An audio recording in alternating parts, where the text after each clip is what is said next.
Good morning and welcome back. My name is Steve, and if you've not been here before, then I'd like to share my hobbies, and they are metal detecting, mudlarking, coin ringing, or making other interesting items from the junk and the silver that I dig up. But this morning I bring you some news. If you're interested in either of those two hobbies, this may seriously interest and even impact you if you're in the UK.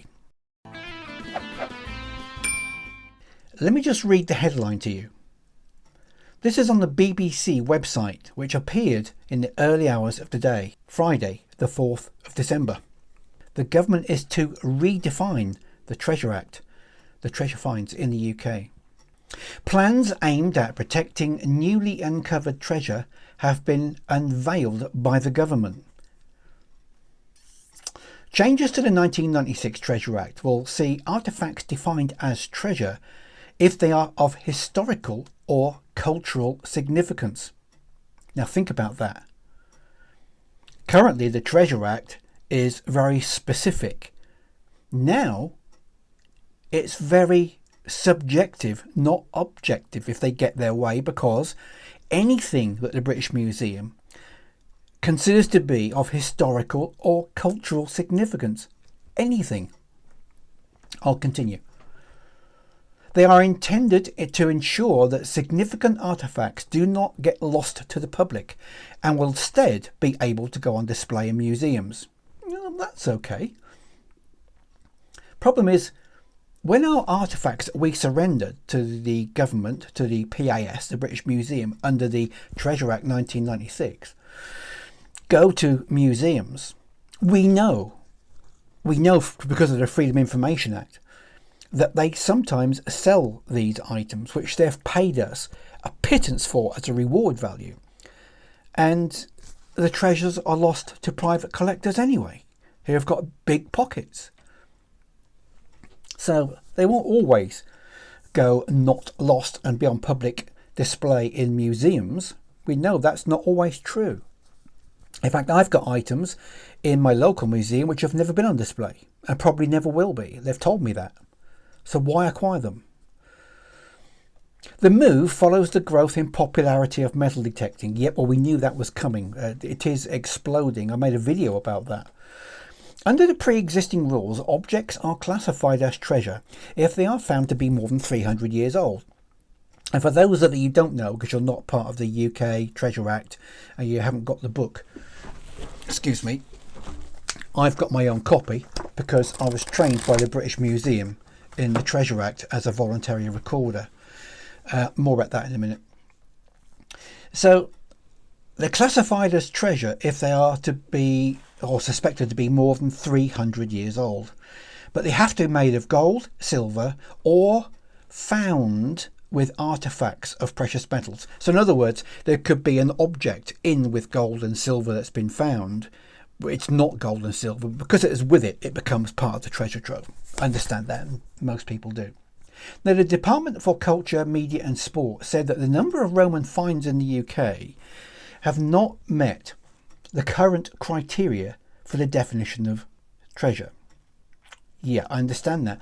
I don't know why they've just mentioned Roman when there's other things as well. Is it specifically Roman they're trying to get their claws into? I don't know.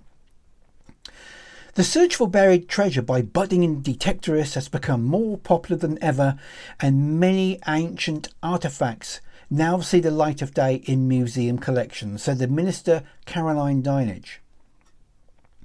However, it is important that we pursue plans to protect more of our precious history and make it easier for everyone to follow the treasure process. Now, they don't want to make it easier for everyone to follow the treasure process. They're going to simplify the rules by saying we'll decide for you, and if it is of historical or cultural interest, regardless if it's made of precious metal, we're going to claim it. Let me continue. Once they have been officially identified as treasure, and they become the property of the Crown and can be acquired by museums for public display. Yep, and the reward value, as I mentioned earlier, is so minuscule. The department said the new rules would have protected discoveries in the past, like a Roman figure depicting a British person found near Chelmsford in Essex in 2014. The artefact is now in the Chelmsford City Museum, and apparently they acquired it after the export license was delayed and the sale was delayed, and this came to their attention as it being available and going out of the country, and they stepped in and they grabbed it. It did not meet the definition of treasure because it was made of copper alloy, but they acquired it with the cooperation of the coroner. Now get this. Coroners do not decide treasure. The coroner is under instruction from the British Museum, the Department of Culture and Media, to declare it as treasure. So if you've got anything at all that's going to the coroner and you're not sure if it's going to be declared treasure or not, I can assure you it will be. Definitely. 100%. How did the information for this Roman figurine, which is of no significant importance as far as we're concerned, it's not gold or silver, it's not precious value of metals and things, but it is of significant interest. We know things are of significant interest. That's why we do it, to research these things ourselves. People in our hobby are usually either very interested in history and our ancient past, or would like to find something and hold something that they've dug out of the ground that's hundreds of years old, which nobody would even know was there unless it was for us digging it up. Well, I can tell you, because I decided this morning, and I was on the phone for quite a long time, I'm talking a couple of 3 hours, I eventually got to speak to somebody. Now, they wouldn't give me the information and the answers to my questions there and then. I had to wait for somebody who was authorised to speak to me to call me back. I used the Freedom of Information Act, and I had a list of questions which they answered vaguely. Now, they gave me, as I said, 6 minutes of their time. I didn't get very long with them, but I can tell you something which concerns me and every one of us who are in detecting, especially if you're showing your finds on social media. Because while she didn't say so, she's indicated to me this morning that there are people in certainly the biggest Facebook groups, metal detecting groups, watching all the posts to see what comes up. Look what I found, show us your finds type things. And occasionally things of significant interest, historical and cultural interest, not value in precious metals, pop up. Look what I found over the weekend, etc. You know what it's like? If you're in those groups, people are always showing their finds.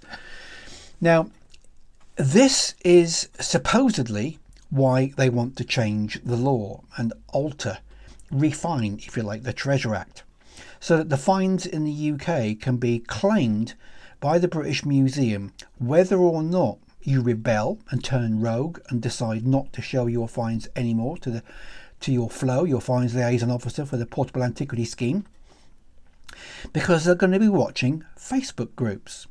This is what she led me to believe this morning from what she told me, but also what she didn't tell me. In other words, there was no denial when I asked her that question.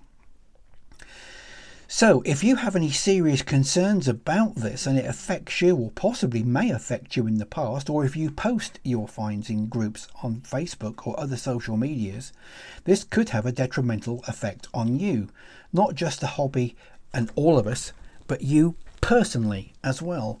Because if they do get away with passing this new refinement to the law, will it be retrospective?